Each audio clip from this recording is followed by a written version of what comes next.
Hi y'all, Kraken Latte here. It's that time of the week again where I bring you some random fact that may or may not be helpful right out of my back pocket. That's right, this is a Kraken fact.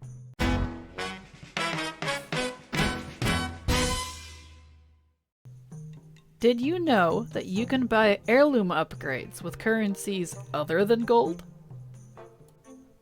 Heirlooms are wonderful pieces of armor, weapons, necks, rings, and trinkets that scale with you while you level.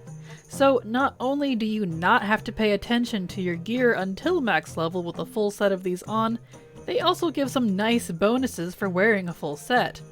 They may not cover every single slot, but boy do I sure love not needing to check my gear for my entire leveling journey. It's wonderful. The best set bonuses may just be the ones that deal with rested experience, as, by wearing a full 6 set, your rested experience will be used 60% slower. That may not sound like much, but it can really add up when you level, since rested experience is very impactful, and can even add up to an additional level or 2 per questing zone, depending on zone size. However, there is a drawback with heirlooms, and that is the fact that you have to upgrade them to be able to actually use them. That's right, if you just threw on an unupgraded piece, it won't work for very long, if at all, depending on your level.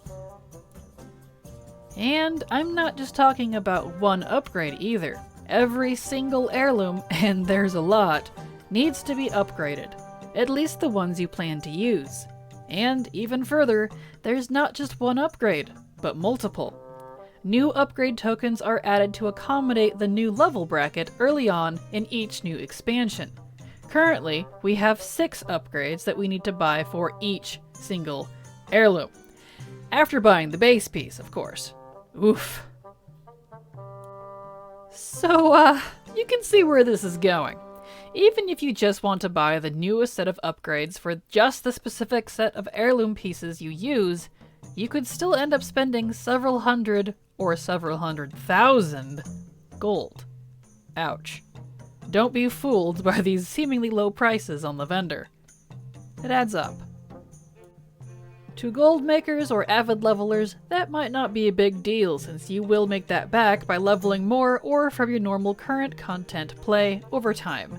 But even then, that's still a crazy amount of gold for just some upgrades for your low-level alts, regardless of how much you play. Obviously, we're aiming to not spend our gold here, or at least not as much. So why don't we take a look at other ways to buy these heirloom upgrades? We've got several options that you may not know about. There are various other currencies that can be used to buy both the heirlooms and the upgrades, but each has unique stipulations. So let's list those real quick before discussing how they work, and then looking at what I think would be the best options depending on where you're at in your heirloom collection. So, after some extensive research, I have found that you can buy heirloom upgrades with 9 different types of currency. So, number 1. Marks of Honor at specific Honor Heirlooms PvP vendors in Stormwind or Orgrimmar. 2. Darkmoon Fair prize tickets at specific vendors in the Darkmoon Fair. 3. Champion seals at the Argent Tournament and Ice Crown. 4. Timewarped Badges at any time-walking vendor. 5. Coins of Ancestry during the Lunar Festival holiday in January. 6. Love tokens during the Love is in the Air holiday in February. 7. Burning Blossoms during the Midsummer Fire Festival holiday in June. 8. Brewfest prize tokens during the Brewfest holiday in September. And 9. Tricky treats during the Hallows End holiday in October. That is actually quite a lot of options. However, don't be fooled. As of the making of this video, not all of these vendors actually sell all of the upgrade tokens, and may only sell the first 1 or 2, which is extremely frustrating if you would prefer to just choose one of these methods. But I want to point out that this could change, because sometime during the Dragonflight expansion, holidays are supposed to receive updates, and at this time, we don't yet know what that is going to entail. Anyway, that's our list to work with, though we can't currently use all of them for every upgrade rank, and most of them are from holidays, which only come around once a year. Woo. Regardless, let's start at the top and work our way down to see how much things cost and what pieces we can actually get from these vendors. Starting with the Marks of Honor vendors at these locations on screen in Stormwind and Orgrimmar, it seems that you can only buy some of the base heirlooms and just the very first upgrades for armor and weapons. That's it. I tried to see if there was another vendor that sells the rest of the upgrades using this currency, but I just couldn't find one. So it looks like the upgrades here will cost you 12 marks for the armor and 14 for the weapon. It sounds low, but honestly, I think I'd rather spend my marks on recipes or transmog. Moving on, I guess, now for the Darkmoon Fair prize tickets from the Darkmoon Fair. And yet again, we are let down. It seems it is the same as the Marks of Honor vendor, and we can only buy some of the base heirlooms and just the very first upgrade for armor and weapons. Again, which is a serious shame, because the Darkmoon Fair is really fun, and would have been a fantastic way to grind out the heirloom upgrades. It looks like the upgrades will cost you 100 tickets for the armor, and 120 for the weapon, which is a bit rich for my blood. But if you need the first upgrade and really want to farm the fair, you can do that at least. I even have a video on how to near instantly slap down 190 tickets in just a few minutes without doing any dailies, and that's linked in the description for you. This one works even better if you have alts as well, though I don't think I'd suggest buying the heirloom stuff using that method. Next up is the more obscure champion seals from the Argent tournament way up in Northern Icecrown. Disappointingly, yet again, it seems you can only buy some of the base heirlooms and just the first upgrade for the armor and weapons. I'm getting kinda tired of saying that. Ugh, I guess we have less options than I thought. That's not good. And for the record, this character is 100% done with the Argent tournament, so there isn't anything hidden because of my rank, as far as I can tell. Regardless, the upgrades here for the armor will cost you 55 champion seals, and the weapon is 65 champion seals. Not terrible, but I wouldn't say those are worth the cost, unless you have a lot of time on your hands, which is disappointing. I say this is disappointing because while this currency can be a pain to farm via the area's dailies, there is actually a way you can endlessly grind this currency, and I have done a video on how to do that already, linked in the description for you if you're interested. However, as a warning, you might want to barf your eyes out by the time you're done, but hey, it's a thing. Moving on to our next option with the time-walking currency, Timewarped Badges, which you can use at any time-walking vendor during any of the time-walking events that pop up every couple of weeks. Here, thankfully, we see a breath of fresh air. It looks like all of the heirloom upgrades are indeed available, including the new Dragonflight rank. There doesn't seem to be any base heirlooms you can buy, but that's fine because we are more concerned with the upgrades. From what I can tell, regardless of what time-walking expansion is active, all of the vendors will sell the same upgrades, which will cost you between 750 and 1200 badges, depending on what rank you buy. That sounds like a lot of badges, and if you try to farm them by just grinding them out in the dungeons, that can take you a while. However, it's important to know that the first time you do a time-walking dungeon while it's active for that week, you get a quest that will reward you with 500 badges. Nice. This resets with every time-walking week and is doable on any of your alts that are high enough level. So that means if you've done just one time walking per alt each time a new time walking week pops up at the very least, you'll be amassing these badges fairly quickly with minimal effort in the long run. However, remember that it costs 750 to 1200 per upgrade. So doing it that way would take you 2 to 3 time walking weeks, which is over a couple of months, to get enough badges for just one. It can't always be all roses and butterflies, however. There is one caveat that I find really annoying. For some reason, if you want to buy the level 70 Dragonflight rank, you can only do so on a level 70 character, which, if you're like me and do not want all of your alts at level 70, this effectively makes this far more difficult because that currency is character specific. So even if you have several thousand sitting on a level 60, you cannot buy the level 70 rank. This is silly in my opinion, but it's important to know if you choose to upgrade heirlooms with this method. Now, we do still have 5 more currencies from some of the holidays that pop up throughout the year.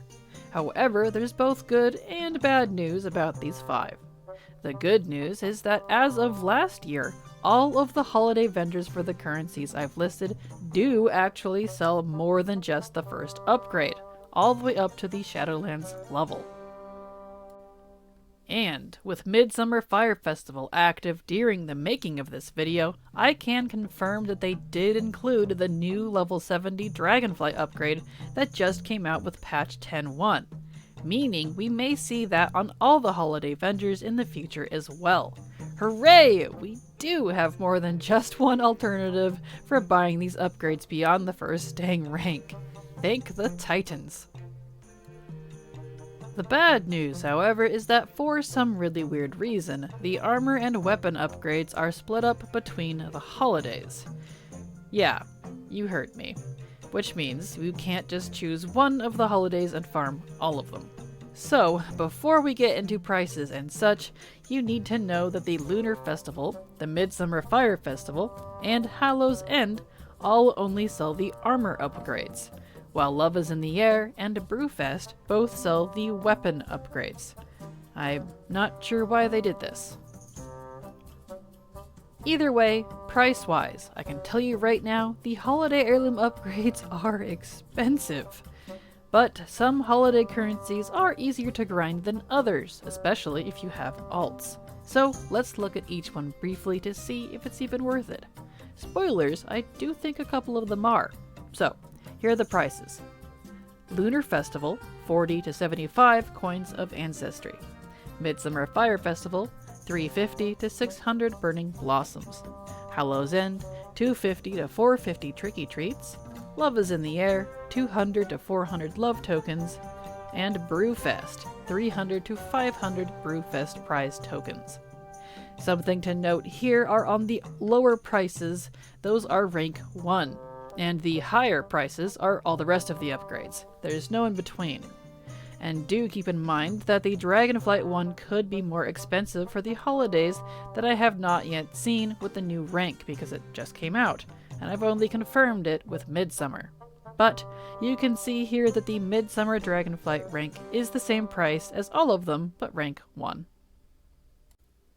So, there's the price list for the holidays, and now, what do I think of them? First and foremost, unless you really like Brewfest, to me, that one is just awful to grind the currency for, because it is only from the dailies and the dungeon, so it's off the list for me, because if you have bad RNG or you miss a day or two, you won't get enough currency to buy one upgrade. Not a good thing. Love is in the Air is okay with its currency. You can technically farm endlessly for that currency and get all the upgrades, so theoretically, this could be the best option if you don't mind intense mob grinds. However, remember this one only sells the weapon upgrades. And I don't personally enjoy mob grinds, especially ones that take forever, and believe me, if you're getting that much currency, this will take you a while. So I don't think I'm going to bother with this one, since it can take way too long to get that many tokens. And remember, those prices are for one upgrade. So, Brewfest and Love is in the Air are off my personal list, because I would rather grind gold than those holiday currencies, which means both of the holidays for the weapon upgrades are off my list, but that's fine. The remaining 3, however, aren't too bad because you grind those currencies by flying around the different expansions and just talk to NPCs, or click on a fire, or click on a candy bucket. Easy peasy, and you can even get some XP if you're not max level while doing so, because each one is technically a quest. So these are a lot more laid back and not as time constrained. The problem though is that does mean those currencies have a limited source, since they are not endless mob grinds like Love is in the Air. Of those 3, Lunar Festival looks cheap comparatively, but don't be fooled. Those prices are lower because there are way less NPCs compared to Midsummer and Hallow's End that you click on for this holiday currency. As of this year, they were only in like 4 different continents / isles, which is less than half of the zones in game. So while this one could be faster in time theoretically, you'd have to have a lot more alts to make good use of it, unless you want to wait an entire year to do it again. Which, at the time of this video, we already have to, because that holiday is in January. Midsummer and Hallow's End, however, I actually think could be worth farming for heirloom upgrades if you have any number of alts, because these are both jam-packed with the fires and candy buckets that you get the currency from all over nearly every expansion. They even just added new Midsummer fires to the Dragon Isles, so I expect Hallow's End candy buckets will be there as well. Since Midsummer is active during the making of this video, I can use this as a reference and can confidently tell you based on experience that Hallow's End will yield similar results. So, taking a single character to every fire across all zones and skipping only the one in Vashj'ir and the opposite faction city fires, I received just over 1,000 burning blossoms in about 2.5 hours. Now I went for all of them because I wanted to see how many I'd get, and I was using a lower level character to also get XP. By no means is this an efficient way to level, but for what it's worth, I did go from level 53 to level 64, which is awful in 2.5 hours, but remember, we mainly want the currency, and all I was doing was flying around clicking on fires. So it's really easy, and it's a good way to farm the blossoms and also get a few levels. That said, if you want to save your time and only want to get the heirloom upgrades, since we do not get enough to buy 2 of the higher upgrades that cost 600 blossoms with 1 character, you can just farm fires until you hit 600. So I would say to do Kalimdor, the Eastern Kingdoms, and then any other expansion you want until you hit 600, except Shadowlands, because there aren't any there. That is, if you didn't already hit 600 after just those 2 continents. You can easily see the location of all of these as well by using an add-on like Handy Notes and Handy Notes Midsummer or Hallow's End for that one. The major reason I think this is a good farm over some of the others is, unlike Time Walking, these upgrades are not level locked in the slightest. Even the event isn't level locked, unlike Time Walking, which is level 60 plus. So you can buy all of them, including the Dragonflight one, at level 10. That means you can totally make some throwaway alts to use for this if you do not have an alt army of your own. And remember, it's also a decent way to get a good chunk of XP, so I certainly recommend it on your non-max level alts. And Midsummer and Hallow's End both sell the armor upgrades and not the weapon ones, which is good because it's the armor pieces that grant the set bonus, not the weapons. There! I know this was a bit long-winded, but it was quite the researching venture since it covers such a wide array of content from multiple expansions, and the good ones are not even available most of the time. I had to wait. So, short answer, I think Time Walking and Midsummer / Hallow's End were going to be your best alternative options. But honestly, gold is just as good. So these are my findings and my thoughts. Happy farming! Did you know I stream on Twitch now? I do everything from transmog to leveling to gold making, and I'm live 5 days a week to chat with, so come hang out! And there we have it! If you think I've missed information or you want to request I do a specific guide, let me know in the comments below. Even if I don't answer you, I just might add your idea to my list. As always, thank you so much for watching, and remember, it's never too latte.